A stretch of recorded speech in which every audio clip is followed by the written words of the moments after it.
Hello and welcome back to episode 4 of Reviews. Now today we're going to be looking at two artists, both from Escape Studios here in London. We're going to have David Armstrong on, where we're going to be going through his art station, as well as Matteo Giorni. Apologies if I didn't quite get the name correctly there, but we'll be looking through his showreel on Vimeo. So let's go ahead and start with David's work. So this is David Armstrong's showreel here, so let's go ahead and play. I'm going to guess roughly from the edging here, unless it's just the video is not loaded yet, that this is more of a real-time renderer. Let's look and see what we get.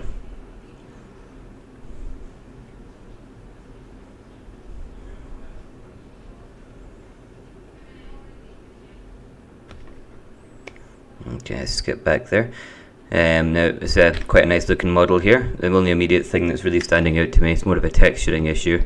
This looks like a pretty generic procedural material. It's not really interacting with the edging, just looks like a generic material on top. I may be wrong, there might be something further on that explains that, but let's continue playing and see what we have. It's nice to be able to see the controls like that. Again, this would lead me to think this is more of a real-time render situation, unless this has been nicely comped in somehow to show the controls. But it's it's really nice to see rigging wise.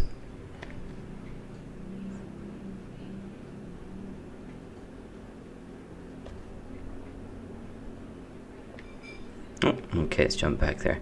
Now, this does look nice. It's nice to see the rigging controls. It's a good looking model. It could maybe benefit with having more of these controls in action.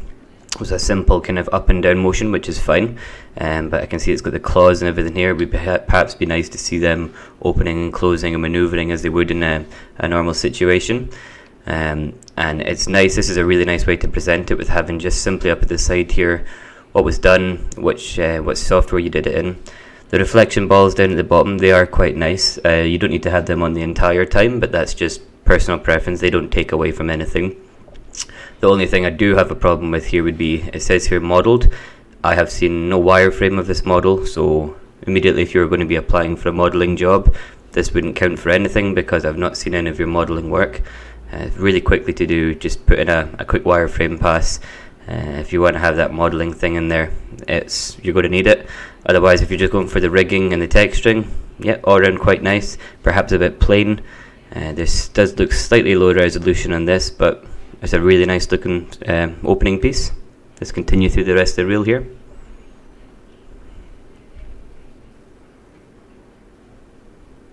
Oh. Okay, that's quite a nice touch there. Perhaps personally, I wouldn't zoom in like this. This is, I imagine we're going to go through all of them yet. So it's quite odd to go through all of them. I would maybe have it as a separate window, just as a single frame perhaps overlaid on top. It's not too bad if there's only four UDIMs I think in this, but if you're working on a larger model, if you're going to have lots of UDIMs, this could become quite repetitive, and it's something that we don't really need to see. And an immediate thing, I'll need to try and find out where these are in the model, but it strikes me that I don't see anything. Let me just jump back there. Where was that? Okay, let's have a quick look through here. Okay, I think these are blades, and perhaps the central section spins. I'm going to guess that's what those are. We might find out later on, but they're all at odd angles. Now these should be, let me get my drawing tool here. Just do a quick. So you got these, imagine, even though they've got this, I don't know if it's propeller, but they have, I was going to guess that it's something like this kind of shape is inside of this section here. You'd still want these to be going directly horizontal, so instead of this being this kind of shape, you'd want it to be more straight up and down with this line across. You'd want these to be one direction. It's simply so if you were to go in to put kind of metal scratches or anything across it, you'd want them to flow, put them on the map and have them coming across.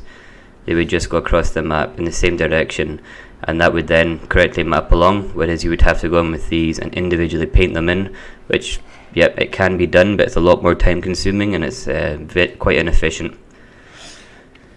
I know that simply because the amount of times I've had to have my work come back and fix it for texture artists for that very reason, so it's a good habit to get into not doing. Yeah, I do think there are blades in there. And again, with the... I'm struggling to understand if this is a real-time renderer or what entirely is going on here. I rendered with Arnold 5, so it strikes me it's not real-time, but the textures look very... Oh, let's get back to that in just a wee second. There's quite a lot of rough edging going on. The textures look perhaps quite low resolution when the light catches them. So it'd be worth maybe going in there and just up-resing things. So this is the bit that I'll be interested in, the modelling side of things. Let's have a look here. So immediately there's something funky going on in here. We'll give that more of an investigation soon. Let's have a general look around. This is nice, it's all flowing around. Something slightly funky going on in here. I'll need to try and get a better look at it. It's nice to have the exploded view there. You're going to need... Let me just bring my drawing tool back up here.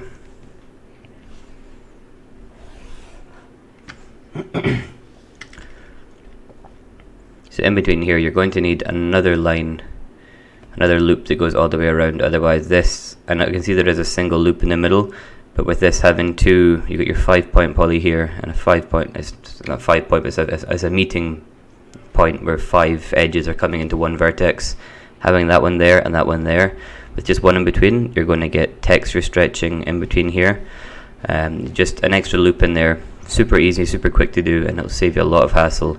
And as well, when you've got the density, you see 1, 2, 3, 4 loops in there covering this space, and you've got a big gap, and then back to 1, 2, 3, 4.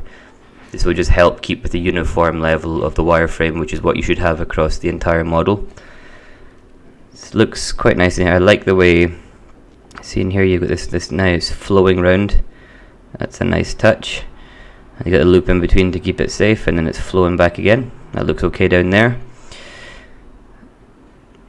I think you're going to get some pinching in here. It would be worth maybe having just one more loop around the outside, but it doesn't really be too much of a problem. This looks fairly nice in here. Let's continue on.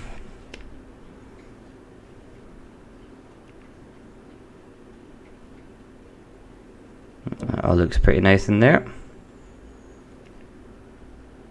Okay, so now this was quite a nice breakdown of the wireframe there, but it would be really nice to be able to see what's going on in this section here, because it looks like there's quite a lot of density.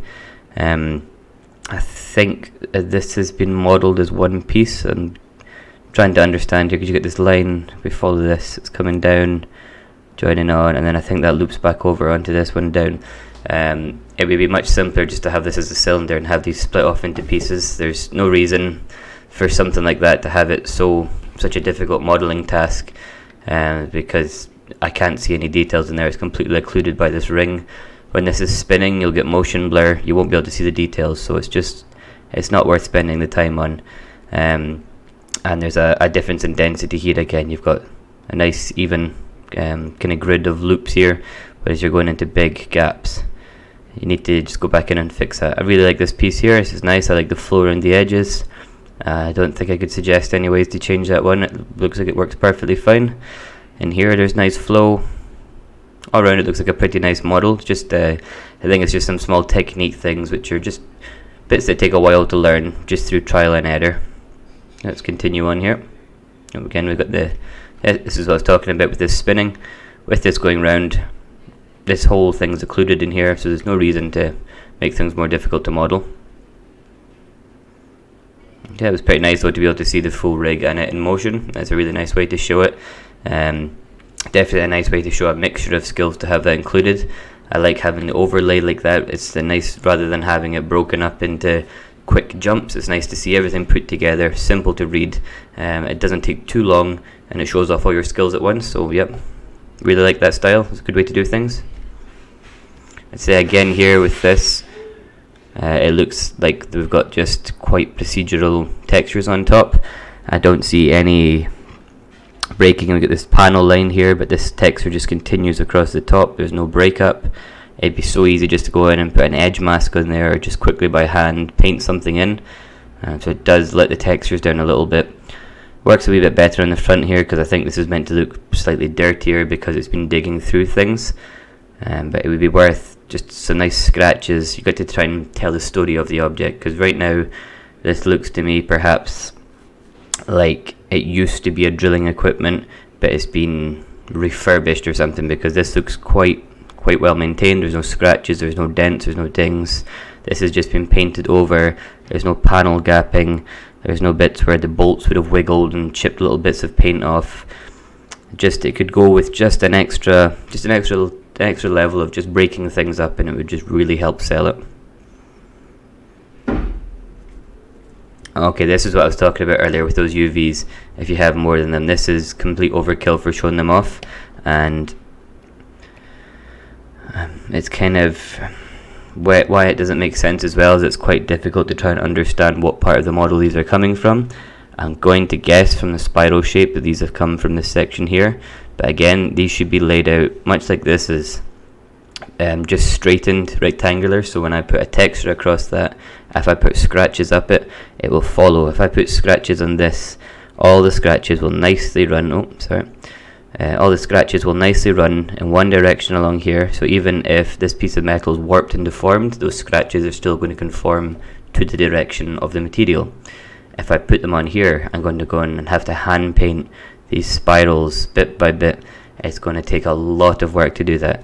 Just straighten these out. It will give you slight deformation in the UVs, but you will have much better texture and results because you can just quickly paint on. Even if it's procedural, it will just follow the shape much nicer. And nice to have the, if I remember rightly, this is slightly changing layouts. I think in the first two it was the model spun and then you had the light rotation, so it's slightly weird to now change the order of actions, but still not too much of a problem. Okay, here we go. This looks fairly clean. We're getting a bit of density forming in here, but that's with support loops, so that's not too much of an issue.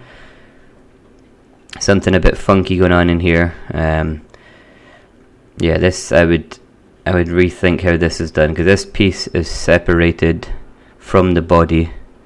It looks like it's separated along here as well. So there's no reason that you need to have this super high density coming into low density. Just carry this same density all the way through the shape. There's no point saving kind of poly count if it's not going to benefit the model. If this had to continue down into this rest of the shape, I could understand, yes. But this is a standalone piece, so it's okay to have a couple of pieces that if they need it, they can be really high density. And I would avoid, you've got all these points coming down. There are a few occasions when you would need to do something like this if you're working on a very complex thing. There's a couple of pieces I'm working on just now that I may potentially show at the end of this video as examples, but they're very rare that you'd come across something like that. And this would really benefit from either just taking out half of these loops or just adding in more detail into here.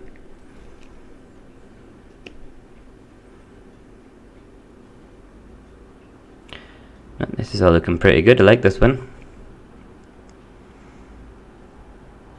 Don't know if it requires a 360 of the front section. If these pieces are all repeating, it'd be nice to perhaps see like a full 360 of the body. There's all this back section going on. I'm starting to see why those textures are the way they are, because this is not actually modelled in panels. This is modelled just as a piece, and I can see this is deformation which has been added on for the bolts. It would make it perhaps slightly more difficult adding in the edge wear, but again, it needs it.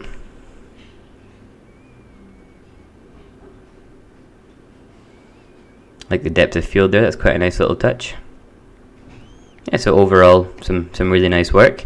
Let's just quickly have a look at that the actual ArtStation page there. I want to see if there was a wireframe for this guy. Yeah, okay, so still no wireframe in for him. Oh, no, there it is. Let's have a look. Ah, there we are. There is a wireframe, it's just not been included in the reel. So that's a shame, because immediately if I was looking at this for a modelling job, I probably wouldn't go in and look for specific breakdowns. No idea what's going on here. This looks a bit insane. Yeah, there's no reason for that to be that dense. It's okay, like I can understand maybe in here and in the extra density, but there's this is insanely dense. I think I'm going to guess from the way things look and from this particular layer, this to me looks like there's been a lot of Z-remeshing done on it, and I think this is just frozen out models from ZBrush.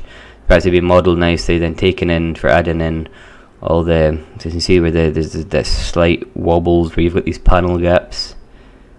Yeah, I think that's why this area is so dense, because this has had all these little bolts and everything put into it. Need to go in and retopologize that. I would almost, and now it's perhaps bad to try and figure this one out, but I'd almost suggest that's why it wasn't included in the demo reel, because the time's not been spent to make a nice wireframe.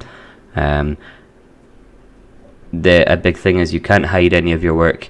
You won't get a modeling job unless you show your wireframe stuff. If you do hide things like this and you do somehow manage to get a job, you'll, the studio you work for will very quickly figure out what level your work is at.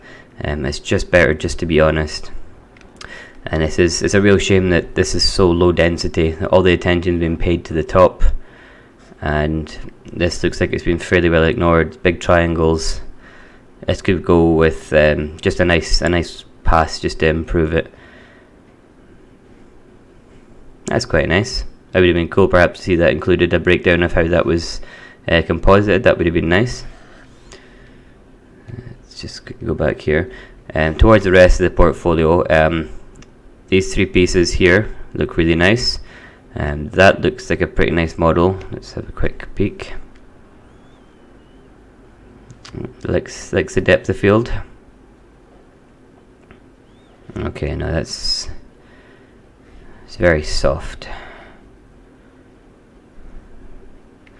That is a modeling nightmare. I think this is all ZBrush work from how this looks like it's been laid out. Okay, so going back to that portfolio, I'd keep this one, and this one, and I'd remove the rest of this work from your portfolio. I know it sounds harsh, but when we look at your work, we will judge you based on your worst piece of work. It's fine to have an amazing piece, but that's you showing your best. That's not how you work every day. Sometimes you have an off day, sometimes you're tired, sometimes you work on a project that you're not 100% into. It doesn't matter, you've still got to do the work, so we will look at your lowest quality work and make our assessment of you from that. And with these pieces here, these ones have been blown out the water because these just don't look good, especially this guy. I know the character is meant to be, but it looks like a speed sculpt almost. I know it sounds like I'm being harsh, and I don't mean to be rude to the artist here. It's just simply from the point of view of looking, if I was an employer looking to hire this artist, I would look at these, and then the work that's been spent on these would mean nothing because of the quality of these. So it's I would just simply get rid of those, bring those in, and improve the wireframe on that guy, get that into the showreel, and it's a really strong showreel with those three pieces. Just get rid of those ones. So let's move on to the next artist now. Okay, so up next we have Matteo Giorni's work here. So let's go ahead and have a look and see what we've got. I don't know if you've ever been to Westfield Shopping Centre, but I get PTSD looking at that just from the crowds in there. So it's nice to have this obscured by the big train here. Okay, so clearly this has been comped in here. It's just a little bit more saturated, I think. If you look at colours aren't my strong point, but there's just something between the saturation of the sign here and this is just slightly off, but it's very subtle. It's a nice comp. It's a bit procedural looking perhaps. I like the body of the train, that looks nice. There's just something in here that just looks a little bit too procedurally generated. It doesn't stand out too much, but it's just, there's something. It's for this one I'm having to be quite picky because it does look really nice, so I'm trying to find smaller areas.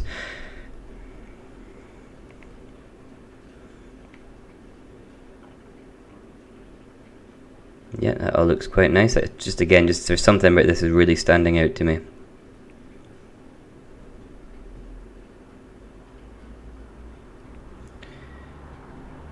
Now that's a nice pass in there.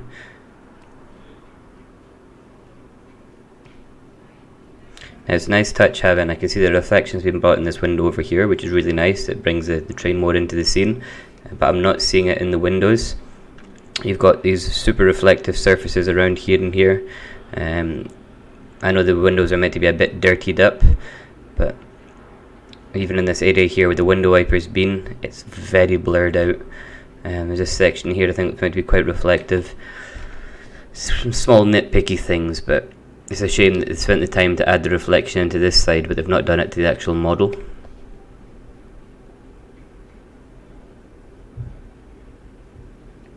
Oh, and that's nice and subtle there. If you watch across this section here, you can see, I'll try and pause it as it spins, there we go. There's this nice dripping effect that's taken place.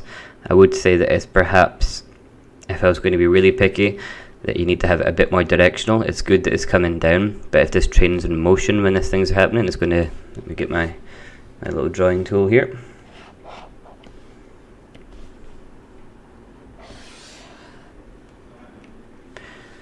Now this is coming down, so say, I'm imagining this is the engine, so we've got the air exhaust here. So yeah, it does make sense that you'd have the shorter drips in here. That doesn't look too bad. So I'd imagine this is stuff that's coming out and falling down. There's perhaps some kind of venting in here, so this is coming down. So it's slightly odd that there's quite there's like a line here where these seem to terminate, but there's no venting or anything here. So it would be nice to have them kind of coming over the top and spilling. And with these being longer, it doesn't matter so much with these short ones here, but with these being such long lines, if you're going to try and tell the story of what this train does, these should be kind of coming down, and as the train's moving, they're going to come across it because of the wind that's going to be pushing in the direction of the train. It's going to blow these across, because if these are particles coming out of some kind of venting system, they're going to be lighter. These more look like oil drops, so they're sticky and heavy, so it makes sense to go down. But for these longer ones, I'd want to have them stretched across, and it does look very generic, having everything just uniformly coming down all the way across the train. It'd be nice to have some variation in these ones, perhaps a slight breakup. You've got this kind of diamond shape here, but again the drips are still just consistently straight. They're not, they would come down and they'd deform as they came down, and then they'd be pulled back under. They wouldn't just come straight. It's subtle, but it'll add just that extra level of detail into the model. This is super procedural. I'd go in and just completely do that, a texture pass. You've got this section which is one of the most exposed to all the weather. There shouldn't be this, it looks just so nice and perfect. There should be edge breakup. There should be lots of dirt here that'll be kicking and spreading back across, because this is where all the dirt's going to be hitting. Really nice touches in the oil here, that looks cool. It just needs just a little refinement pass. Overall it looks fantastic. It just needs a wee extra bit of love just to really bring it up.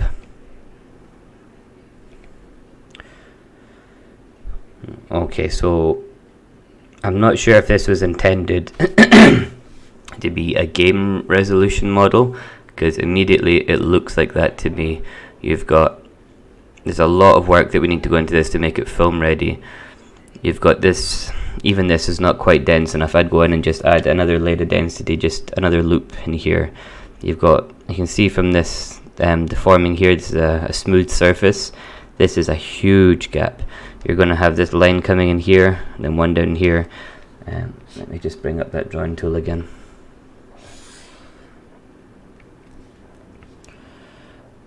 There you have this loop, it's down here, and then this loop is down here, and then these are going to be pulled towards each other because there's nothing in the middle. There should be consistent loops all the way across here, not just two. You can see how this is curving down. The textures are going to pull and stretch, and this is just really not good. You need to just go in and structure this up a lot better.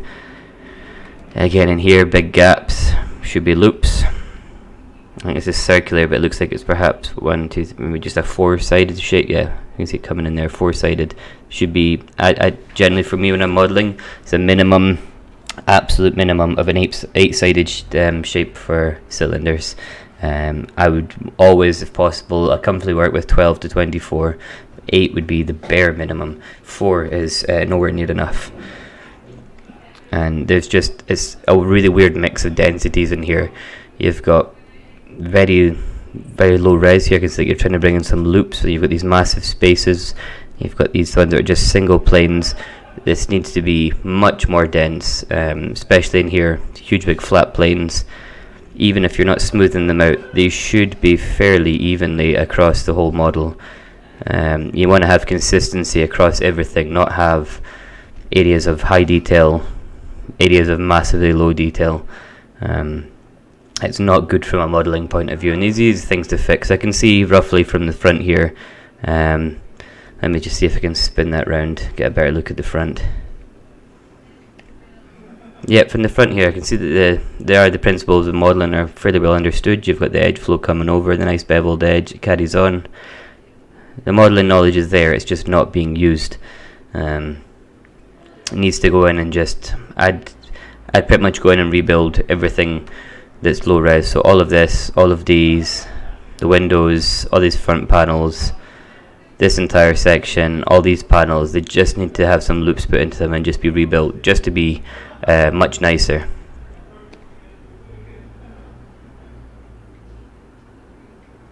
But overall, yep, it's a nicely made model for the purpose. For a generalist type thing, it looks good. If this was specifically for modeling or texturing though, there are things which would need to be improved just to bring it up. Okay, so continuing on here, let's have a look at this next piece. Oh, okay, that's quite nicely done. So I think this is just being composited in. Let's have a quick look. It's a fairly clean seam coming up here. Yeah, it looks nice. The bricks line up. It's nicely done. I don't know if this is them being sneaky, putting this panel in here just to kind of hide the gap, but yeah, nicely done anyway. It does look slightly down here. There's this line coming across here, then it jumps down and then goes back. That looks slightly odd, but it's a very minor thing. I don't know if this is an attempt at like a handheld camera, but it seems like there's this odd shake going on. It's a bit perhaps over the top.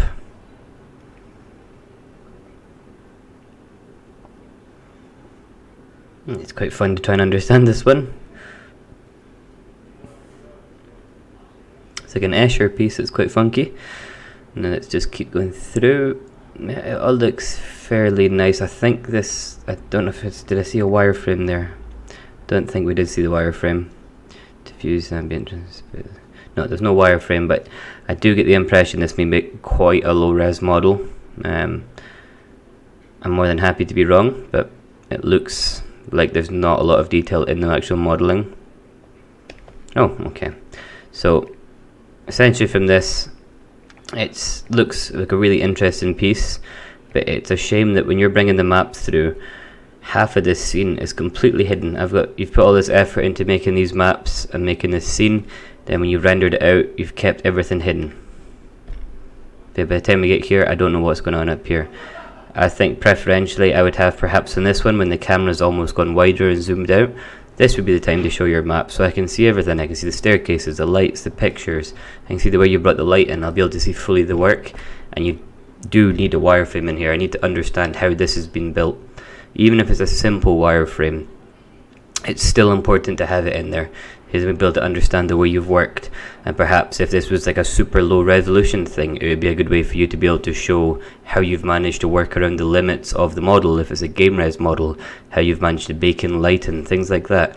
It just is vital to show that.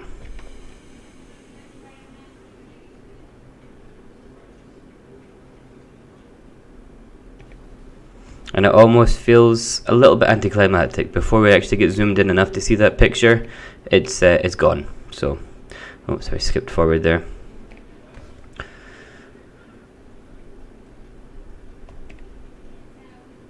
It's a little bit heavy in the atmospherics here, because they're all in one uniform plane, rather than it looking like they're layered back. So it could be worth having like a foreground atmospherics and one in the back, blurring them out. The eyeball looks really cool, I like that. Some nice imperfections in the glass there. That's a nice touch. Looks like some kind of roughed up bits. Looks like maybe a fingerprint in there. Really nice to see. Overall, that looks really cool. I really like that idea. The candle looks a bit basic. If this is, I imagine from this that it's kind of melted down, but this looks uniform. There's no drips. There's nothing kind of distorting this edge. This should be pouring over. Perhaps some coming down here. You've got this wax catcher at the bottom, but with it not being the main element in this scene, perhaps it's not overly important. The smoke's quite interesting. It does look very photoshopped though. Nice distortion on the glass there, I like that. Overall that looks pretty interesting. I'd be curious to see a more detailed breakdown. There we go. Okay, so immediately more density across here. You can see this has been smoothed, it's nice, and then it's stretching. You should have loops all the way across here. Cloth looks nice in the background, the books look decent. Need a loop in here. You can see I've got this is coming down, then it's splitting off here. You've got this kind of five-sided point down here. It comes there. You need extra light in there. Just add another loop in, rebuild that circle. It's really easy to do. Same in here. You need a loop in here, loops across there. The book looks good. These they're kind of buttony coin things. Lots of loops around the side, big face on top, complete no-no. You need to have it like this watch. You need to have everything come to quads. Even if it's a simple thing, it still needs to be there. The same with this glass in the eye here. It's a single poly. This should be quads. This mask is pretty interesting, but it's clear that it's being heavily reliant on being subdivision smoothing. You've got this coming in and pulling. This gap here is just, it's a complete, you get a slap on the wrist if you did that work, and you need to have at least another loop coming across here to support this. There's no reason that this can't join across here, and then this loop can join across here, and then you can bring another loop up. This bringing it into a point in the center of the head and having everything stretching, it's not going to work. You see again in these dots here, these single faces rather than being quads. It's really easy to fix. Now, this looks very cool. I like the idea of this. I see a lot more effort's been put into this candle here. Still not quite realistic. As if you look at wax, it more kind of it comes down thin, and then at the end you get these kind of bulbous areas where it's where the hot wax is running down liquid, and it's just kind of, it's the surface tension is not allowing it to drip as it cools, and it balls up at the tips. But it certainly looks really cool. Texture of the skull's cool, but I think it looks like quite a uniform noise, because you've got this nice, very rough looking feeling, but this directly translates over onto the teeth. Teeth are always smoother. They've got that enamel on top. You'd have these vertical striations, not this overall noise. And it would be nice just to have them slightly more integrated. There's a hint of the separation area between the root of the teeth there, but it's very subtle. I mean, it looks cool overall. As a quick look, I would stand up, but there's some simple things in there you could do just to vastly improve it. But I really like this cloth. That's really nice. I imagine this is probably just a transparency map on there. Let's see what we get for the breakdown here. Yep, just transparency maps, that's cool. At wax, when it's spun around like that, it doesn't look like it's interacting with the skull. It looks like it's just being kind of brushed through. I imagine it's just a move brush. It looks like it's been pulled, and ZBrush I think. There should be like a meniscus, like a scene where the wax is kind of melted, and then it'll build up, and then it'll pour over itself, and it'll give that rounded lip to where it's interacting with the shape. And the teeth are at the side here are super distorted. This isn't the shape of these teeth. These should be round, thick, deep molars, not these still thin kind of. These look like incisors that have just been stretched into position. You need to have that round, deep molar shape.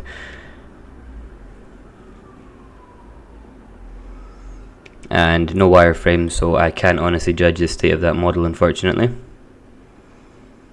This is very cool, having the breakdown of all these parts interacting. Nice materials. It looks kind of like almost like a commercial. It's quite interesting.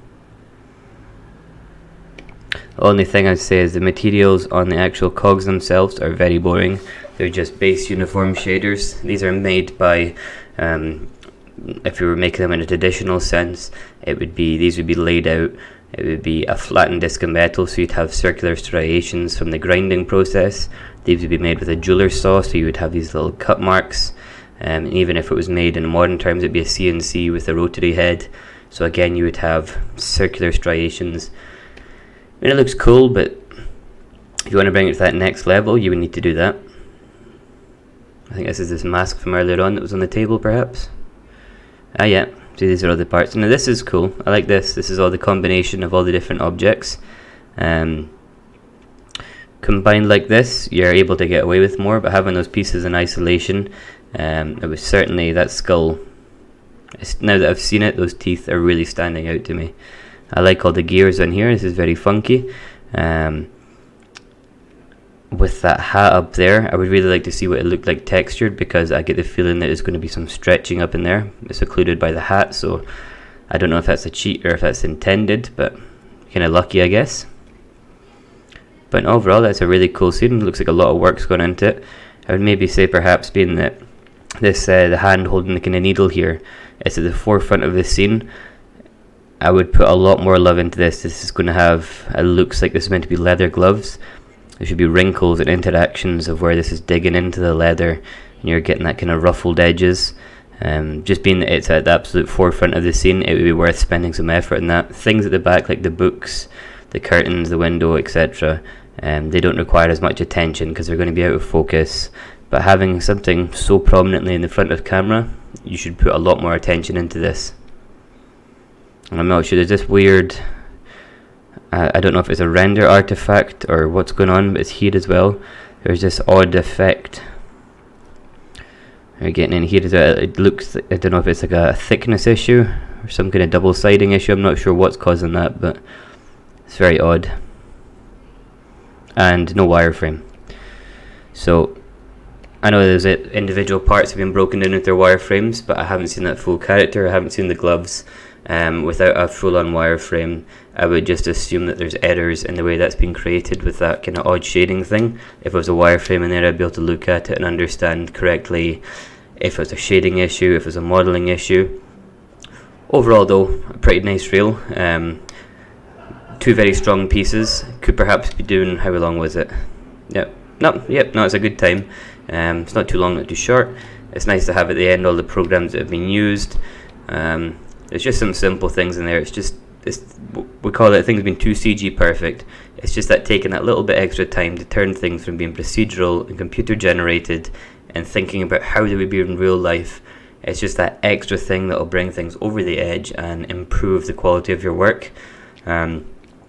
For this one, if I was going to not recreate any work though, I would take that scene when it was the composite of adding in the kind of secret room in the museum. I would take that out unless it's going to be redone with the breakdown part when the entire scene is exposed rather than half the frame being hidden by the roof. But overall, yeah, a pretty nice reel, some great work to see. So thanks again for watching today, especially thanks to the students who allowed me to use their work. There has been some fantastic stuff there today. I know it sometimes seems like I'm being a little bit picky, but the whole point of this is taking people's work and show them how they can improve it and bring it to the next level. Now these are, both of them are students from Escape Studios. I've seen a lot of students from there, a lot of their work. There's some fantastic talent coming out of there, so well worth watching. And again, if you'd like to have any of your work reviewed or featured, please just get in touch with me either through the comments on the video, or you can get in touch with me on LinkedIn. I will include links to the artist portfolio so you can go and have a look at them yourselves. You can also follow them so that in the future you're able to see any projects that they create. I would always appreciate if you could just put a like or dislike in this video to let me know an overall feeling of how things are going, just so I know what I need to improve. The same as the show reels, I need my stuff reviewed as well. We never stop having any of our work reviewed, so it'd be good to know any thoughts you have on what I can do to improve or remove or add. And I would very much appreciate if you could just share the video in general. It's not just for exposing the video so that I can get my views up and be all happy about it. It's so that other students can see it, and perhaps it will give them the opportunity to message in and show the work that they've got, so that I can then perhaps review theirs and help them improve as well. So yeah, thank you very much for watching, and I hope to see you in the next one.